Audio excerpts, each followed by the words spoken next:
আসসালামু আলাইকুম। কেমন আছেন প্রিয় দর্শক? আশা করি ভালোই আছেন আলহামদুলিল্লাহ। সিদ্ধ চালের ভাত দিয়ে খুবই সিম্পল ওয়েতে ফ্রাইড রাইসের একটা রেসিপি শেয়ার করছি। যেসব বাচ্চারা ডিম বা সবজি খেতে চায় না, আশা করি এই রেসিপিটি ফলো করলে তাদের জন্য অনেক হেল্প হবে। প্রথমেই মিডিয়াম হিটে চুলায় একটা পাত্র বসিয়ে এতে 1.5 থেকে 2 টেবিল চামচের মতো তেল দিয়ে দিচ্ছি। তেলটা যখন হালকা গরম হয়ে এসেছে তখন মিডিয়াম সাইজের একটা পেঁয়াজ কুচি অ্যাড করছি আর অ্যাড করছি স্বাদ মতো কাঁচামরিচ কুচি। এবার একটু নেড়ে চেড়ে নিচ্ছি। পেঁয়াজটা যখন নরম হয়ে এসেছে অ্যাড করছি মিডিয়াম সাইজের একটা গাজর কুচি আর অল্প পরিমাণে ক্যাপসিকাম কুচি। আমি এখানে ফ্রোজেন ক্যাপসিকাম ইউজ করেছি।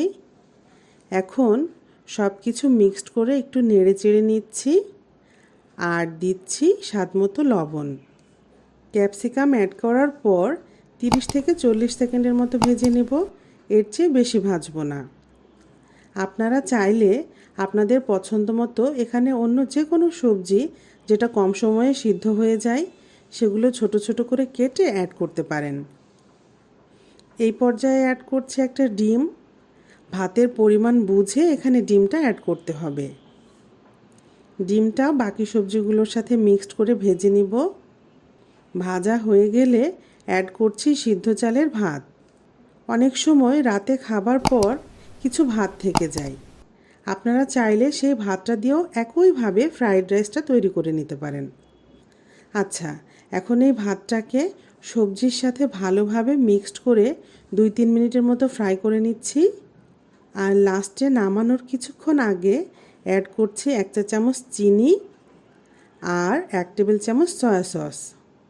এই দুইটি উপকরণ এই ফ্রাইড রাইসটার টেস্টকে বহু গুণে বাড়িয়ে দিবে।